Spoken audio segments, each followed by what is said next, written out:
look at the Ponzi scheme.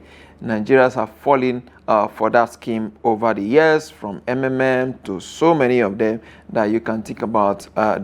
Nigeria has indeed fall for them. There's also quite a lot of Galaxy Transportation and Construction Services in 2019, MBA Forest and Capital Investment Limited in 2020. I talk about Baraza Multipurpose Cooperative 2021, and of course, we got Chinma Group 2022, of course, CBS Global and CBBE 2024/2025. Nigerians have lost so much to this unregulated, can we call it roadside economy? Of course, what can be done for us to be able to, to discourage Nigeria from going into this kind of investment, which in a long run or even in a short run, in most cases, are not safe for the. You're investing. In the investment product that will actually guarantee you 100% return within hours or even days or months.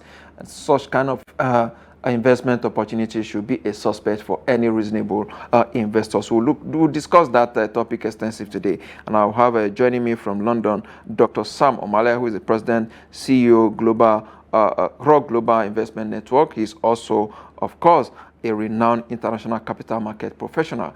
He'll be joining me from London to give us his perspectives about this very critical topic. But before we go into that conversation, let's take this report from Lagos. We see Lagosians responding to the CBS, a digital platform that has crashed, and they are indeed calling on the Security and Exchange Commission, SEC, to educate the public, especially the youth, on the danger involved in associating with a trading investment platform that is not registered and regulated by government. Let's take a look at their reaction. CBEX, a digital financial platform, have left thousands of Nigerians, especially youth, in financial distress. Promising investors the chance to double their capital quickly, CBEX abruptly shut down, disappearing along with users' funds ranging from 500 to over 2 million naira per person. CBEX is just one of the latest in a troubling trend that has seen Nigerians fall victims to at least 10 major Ponzi schemes in the last decade, each promising unrealistic returns, often targeting those hardest hit by economic hardship and left a trail of losses that runs into billions of naira. Before SEC can even register any company as a quoted company, SEC must certify itself that such company is duly registered to carry on business in Nigeria. The investigation that has just been carried out showed that CBEX, as it were, is just a China digital platform operating in the Nigerian market environment digitally, without necessarily registering with CAC. It truth remains that an average citizen of Nigeria who must have tasted the result of online business, the positive result of online business, will always be eager to go for, even if it happens that it falls short of it.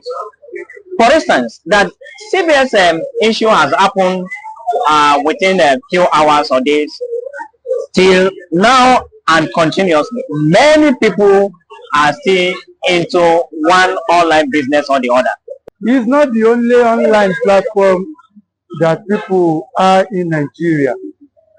Presently, our young ones, the youth, are into so many online businesses. To tell you the truth, I'm into multi-level marketing system for a very long time. And what we do is different from what people are doing now. Intensify on their sensitization and make people aware and educate the public. Anybody can engage in fraud.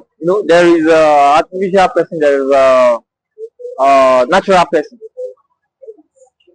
Artificial and natural person, they can engage in fraud if they are not well monitored.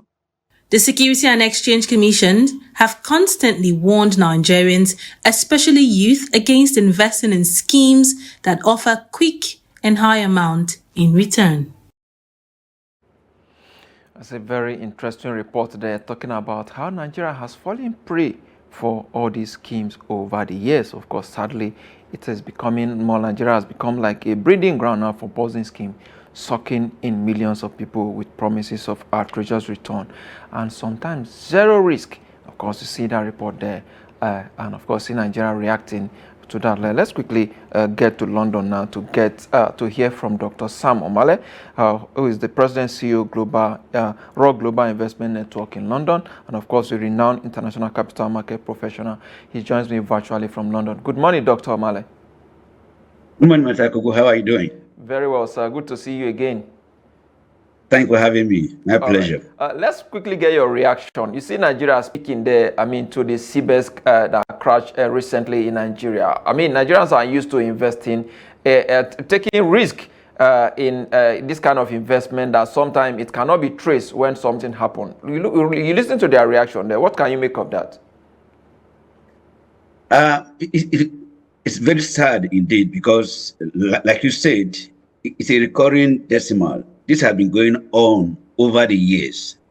As a matter of fact, according to EFCC, I think we have over 50 of these schemes operating in Nigeria.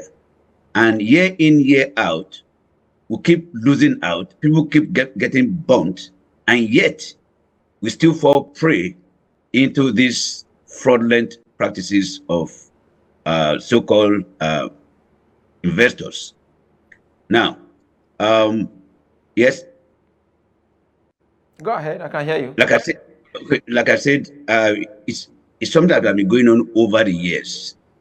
As a matter of fact, let me tell you some of the maybe 5 or 6 of these things that have happened in the past. Those of you who are younger now may not have known in the 90s, one called Omala. Omala came from somewhere in Cross River also. Duped bankers, duped people. It's not just all kind of people were involved in that thing.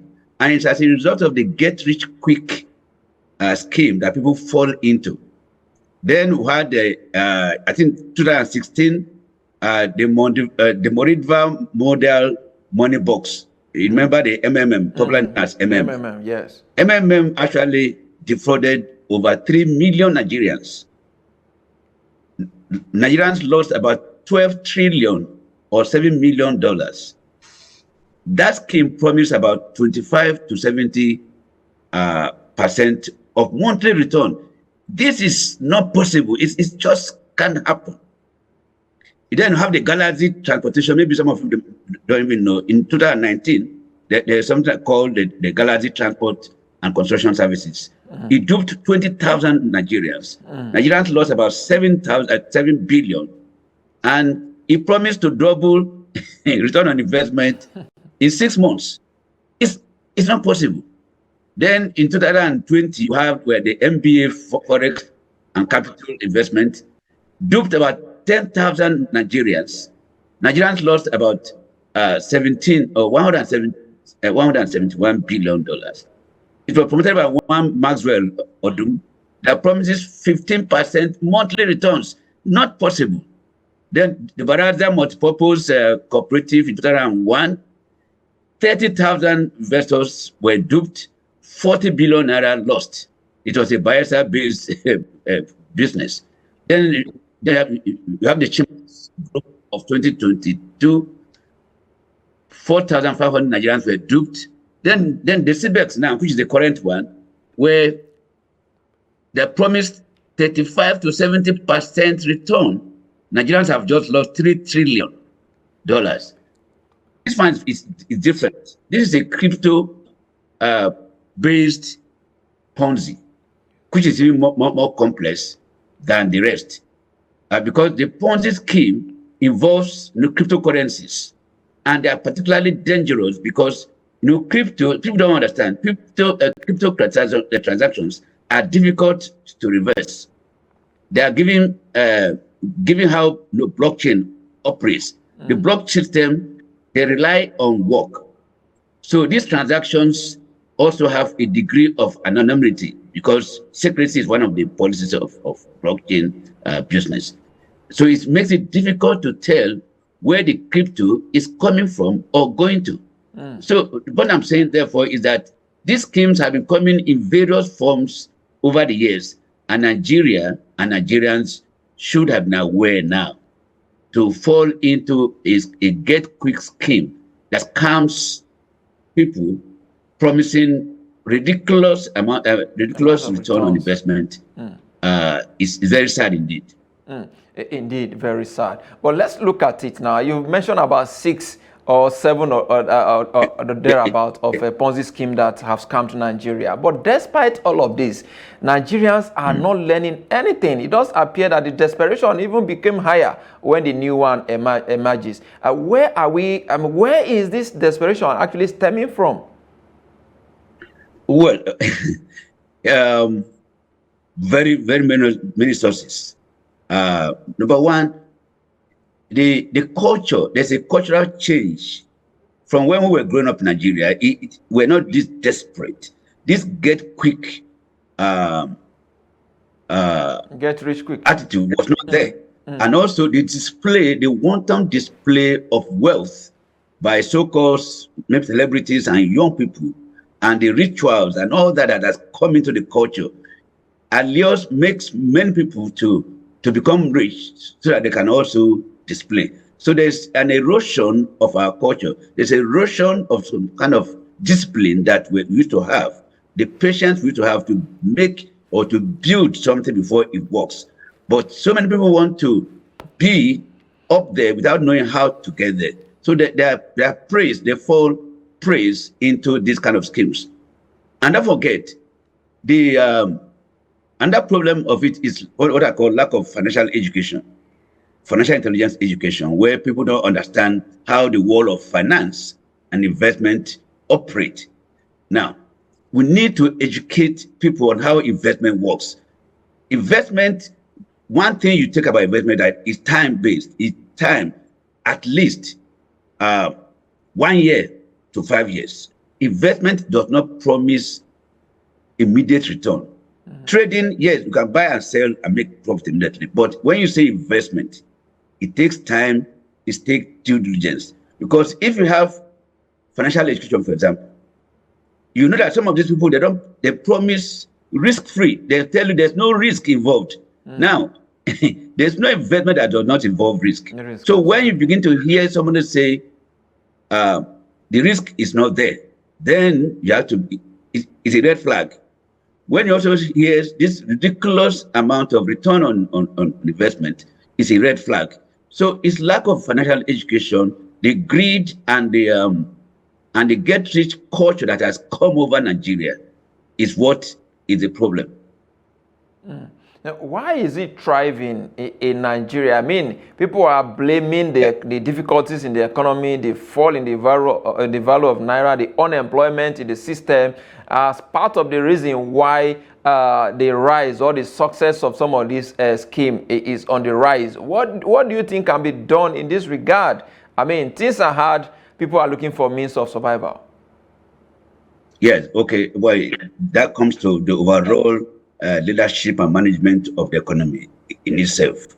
Ponzi scheme or deception can happen anywhere. If it happens in the advanced country like this, if I hear you have vulnerable pensioners, losing their money to this kind of scheme, so it's all over the place. What is more important is for a drive by the regulators, other security agents, and government generally to drive a kind of education and awareness on how this thing works.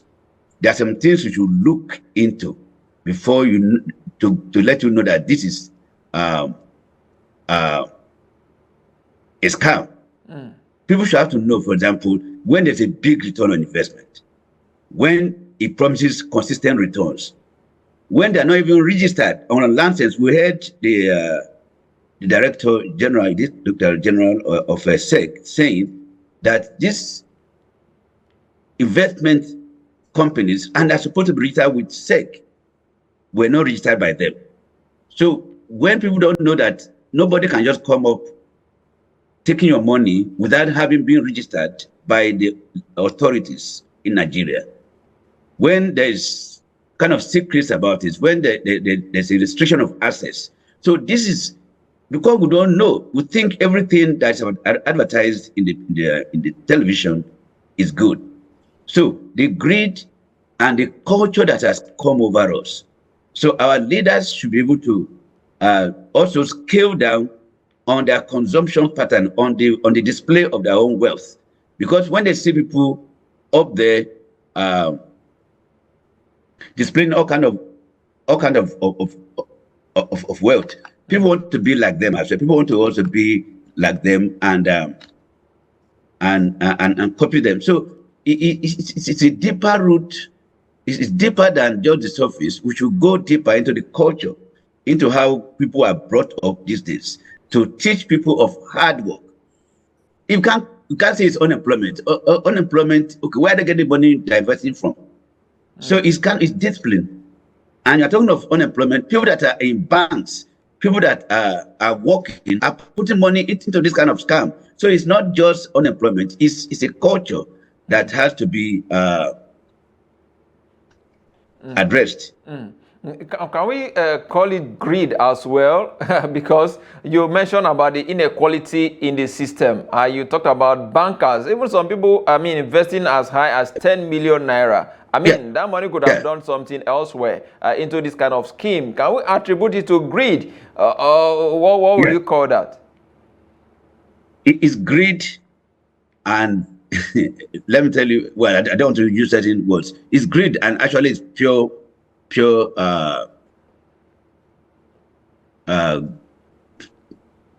lack of intelligence. Because it doesn't even make sense. If you came and tell me, for example, that you are going to give me 10 to 15% monthly investment, how am I going to believe that? Where am I going to invest it? The the MPR, that's the central bank's official rate. How much is the rate?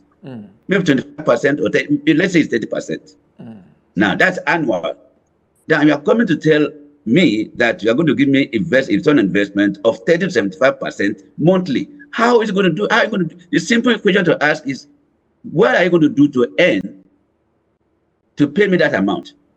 So greed, lack of intelligence, lack of financial intelligence, and also the pressure from the marketers of this, because some of these people, they use renowned people, celebrities and religious institutions are the ones who are being used to promote these things. So when your leader tells you about his scheme, you just believe it.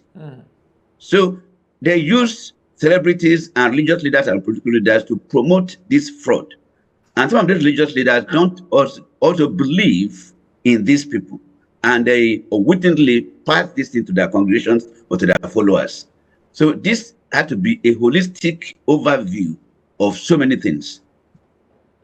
Indeed, a holistic overview of so many things, quite a whole lot that needs to be done there. What sort of education now do you think our people need? Of course, you mentioned the rate at which the CBN borrows money to the bank, talking about the MPR now, monetary policy rates. And of course, what the bank also borrowed to businesses is also outrageously very high. Let's look at that sector. Is that part of the reason, why people are looking at it another way, taking a very dangerous risk for them to make money? Because we have a banking system that is not, allegedly though, not promoting small businesses. Do you think we are doing the right banking? If we're doing the right banking, do you think our people will fall into this kind of scam? They will still, well, like I said, scam is the marketing. The marketing is enticing. To be fair, it's enticing. So the core thing, like you mentioned, is the financial intelligence. And what I'm talking about, let them understand what investing means. Let them understand what trading is. If I came to you to say, give me 10,000 naira, I'm going to give you back 20,000 naira tomorrow or next month. Then you ask me, what kind of business am I doing? Because if you look at this, so if you look at some of these firms, they don't actually have any business. They have no business. There's no business they are doing. So financial education will go back to asking the question, the company who's coming to market this thing, where is your office? What is your business model? Meaning, what do you do to earn money? When you ask questions, we call it due diligence, or know your customers, or know your investors. Customers have to do due diligence. So we should train them on how to spot, for example, how to spot a Ponzi scheme. For example, if I'm to teach people, say this is how to spot a Ponzi scheme. Number one, unrealistic returns. That will include in education. I'm going to be teaching people. Look, nobody should come and tell you that they're going to give you 15%, 20% return within a month. It's not possible. That's a red flag. Number two, what's their business model? What do you do to earn money? Because that's the question. Even when Madam Muna came, I was already in the bank. I was already investment manager in Nigerian insurance. A lot of my colleagues were doing this, and I'm asking questions. Where are they making money to pay you back? And that's what the scheme is. The scheme is they take money from someone. The initial depositors will be the base. Then the next set of investors, they take money from them and pay the initial ones, and it forms into what we call a pyramid. So I kept asking this question: where is Mona getting money to pay this kid? Nobody could answer that question. So you teach them that you have to know the business model of the company promoting it. Then there's an aggressive marketing or referral, like I said before. It's people be petty, bring money here. But they have a number of people who they are sent to the field to refer, and they give false clips of returns. Then if there's that kind of referral, then be careful. Then number four, I'll tell them, let them show you SEC registration certificate. Have them be registered with SEC. If they are not, that's a no-go area. Number five, is there any risk disclosure? I mean, I invest money. I'm a fund manager. People invest money with my company. Okay, so I mean for public disclosure, and I'll tell you straight away that there are risks involved. The value of your investment can go up, can go down. The possibility of losing all. So when I give that initial disclosure or risk warning, then you begin to say, I'm not going to invest in this. So you take your time. But if people come with no form of disclosure at all, they just tell you it's 100%, there's no risk. These are the kind of things you tell people that, look, any company that comes like this is probably a Ponzi scheme. Every investment has risk. And so financial education tells you how to spot a Ponzi scheme. It tells you the power of regulatory oversight. It tells you of what CAC as well. Because like CBS, I'm told that they are registered with CBS, with CAC. Now, CAC certificate is omnibus.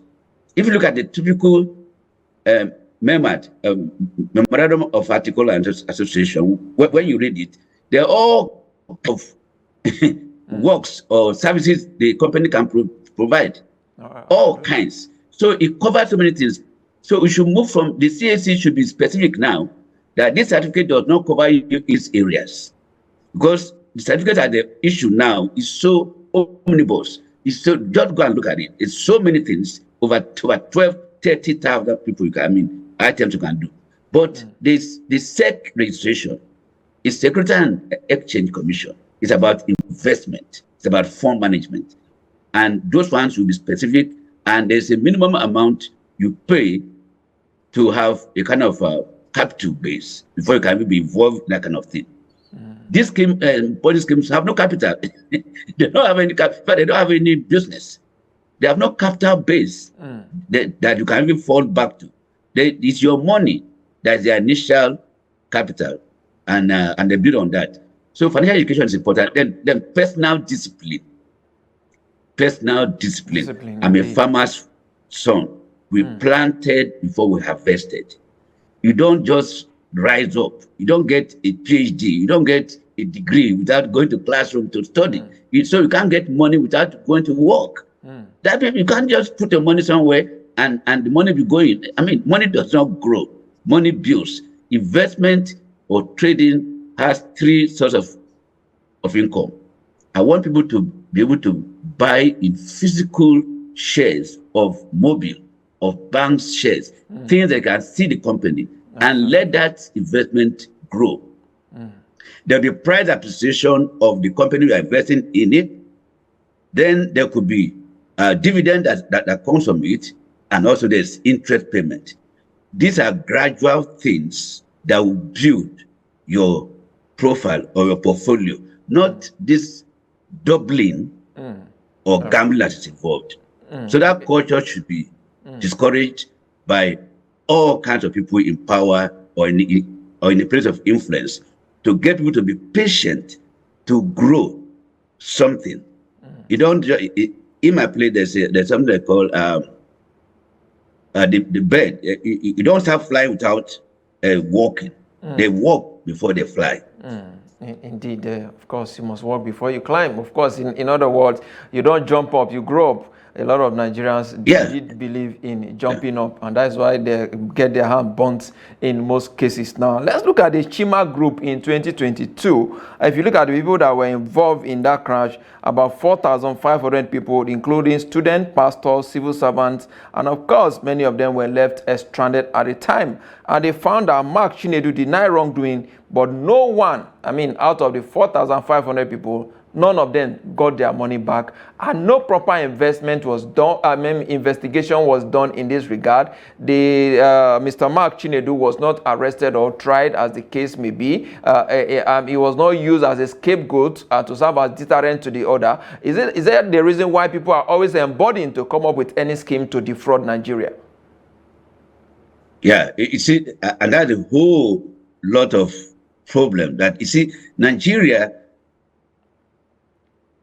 I don't know, the way we have managed that country, anybody can come and, go to the MMM something, well, done by a foreigner, a Russian. A Russian came, took Nigeria and left. Absolutely. So apart from Mana, who I think was jailed at one point, I've not heard of another one. So these people, and that's where we go into the area of corruption and fraud. If people have the money to bribe their ways, their case will be gone. Who are just going to investigate the case? There will be human beings. So they go to investigate the case. They are bought out. So people have to, there are so many, okay, if you leave this Ponzi scheme, what about the several fraud cases that are being investigated by Nigerian EFCC over the years, running to billions? And they'll make the noise, the cameras will come out, and we don't hear of them again. Absolutely. So it's not just, this is just one bit of it, but this is a small fraction.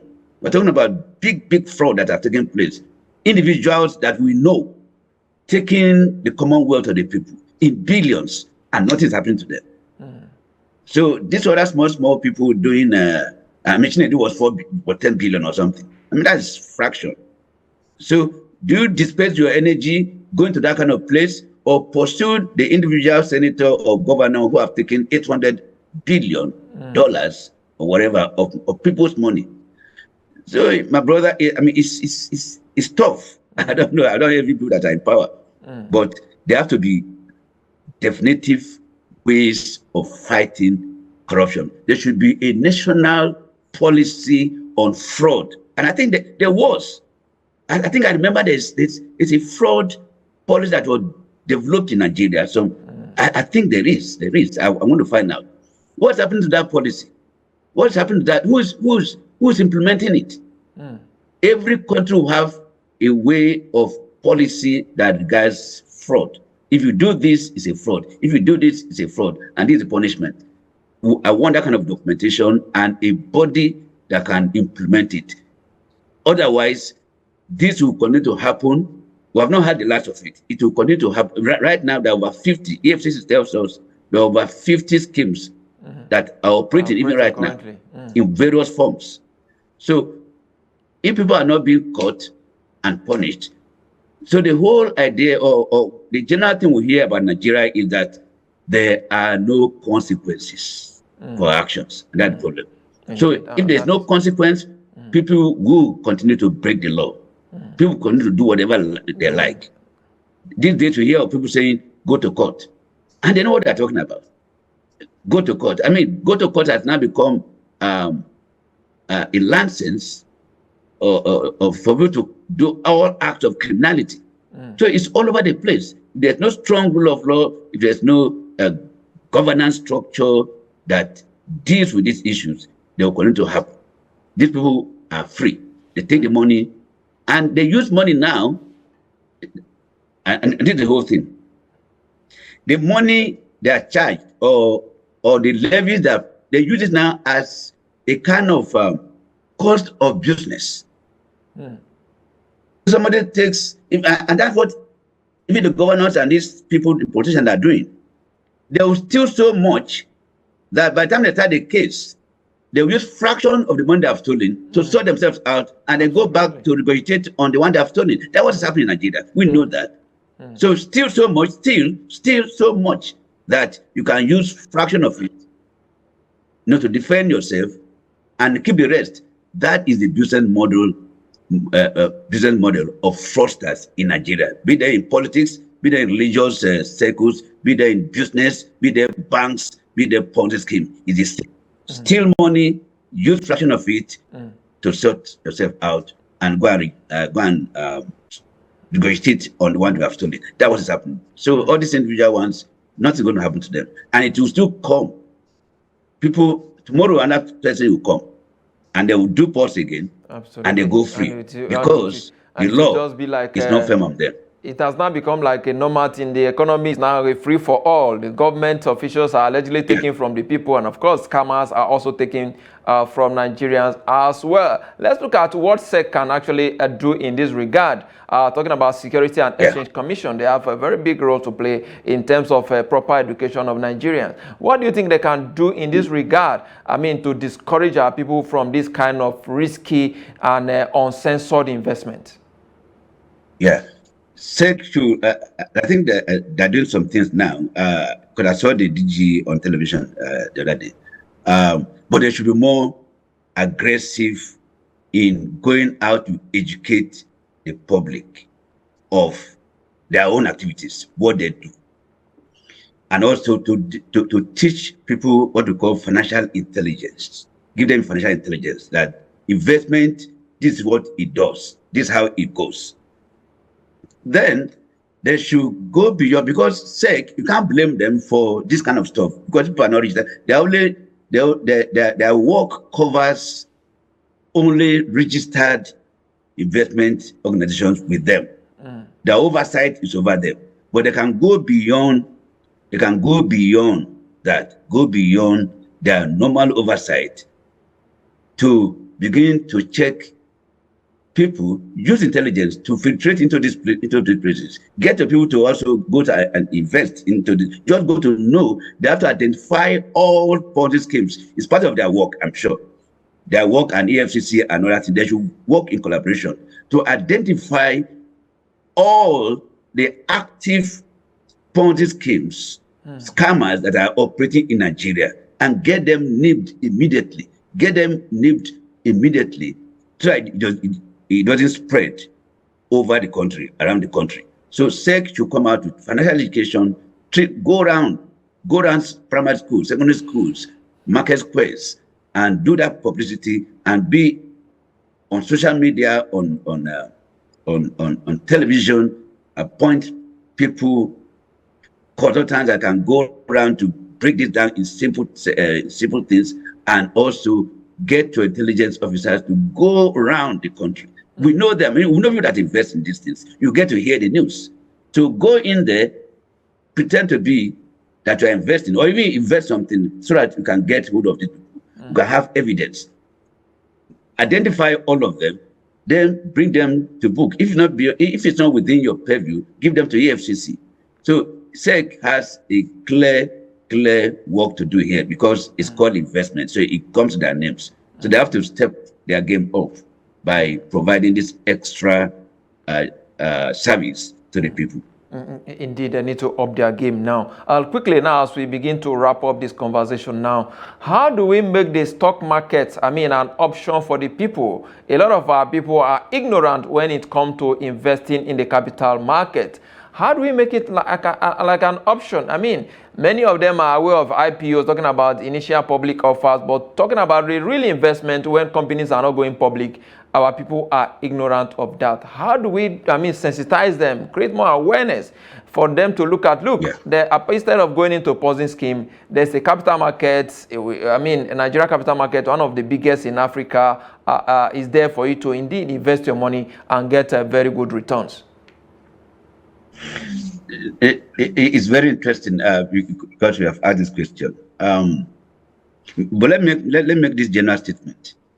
Nigerians are quick to adopt new technologies, new ideas, without first of all understanding the intricacies of such new fads, or even trying to domesticate it to their own environment. Everywhere now in Nigeria is fintech. Everywhere is fintech, everything, payment system, numerous of them. Without understanding how blockchain technology even works. Now, going to Nigerian capital market, I've been in pain for a very long time because, as you say, that's my special area. The capital market in Nigeria is not ripe for trading. Once we introduce this trading into it, it's become fraudulent. So you see that the capital market in Nigeria does not actually react to news, even within Nigeria. If Central Bank, for example, increases rate, you go to the capital market that same day, nothing happened. If a bank crashed, if a company crashed, it doesn't reflect on the performance of Nigeria capital market. So there's lack of knowledge of capital market operation in Nigeria. I ask the brokers about capital market, they don't actually understand it.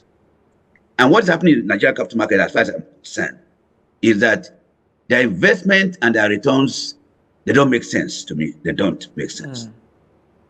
If a company, for example, if you see that today they lost 20 billion, tomorrow they gain 20 billion. It's like they're doing the kind of arrangement and passing this around.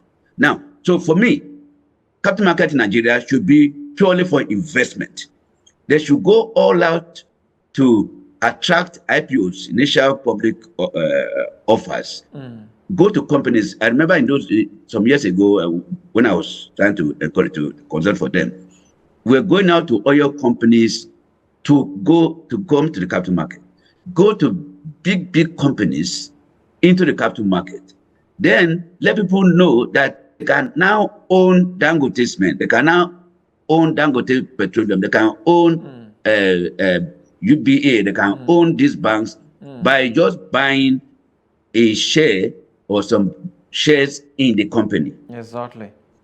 These shares makes you a part owner, and you can actually go for their meetings and contribute. And you gain three things.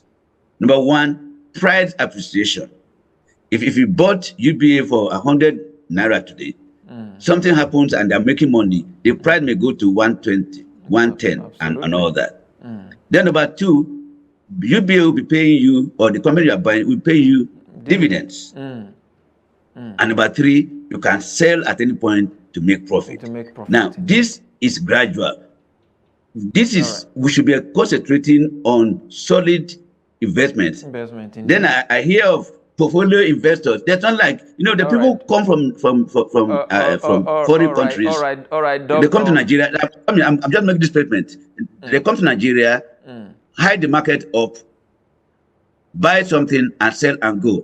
These are not investors. These are traders, and these are people that take advantage of how the capital market in Nigeria is run. That is a very good one. I think I'm going to bring you back here to discuss investment in the Nigerian capital market. You've just opened a new chapter today that indeed we need to talk more about. I must thank you, Dr. Sam Omala, President CEO, Global Investment Network, of course, a renowned international capital market professional, of course, a former governorship candidate in the 2023 governorship election in Kogi State. I must thank you for your time speaking to us all the way from London, the United Kingdom. Thank you for your time, sir.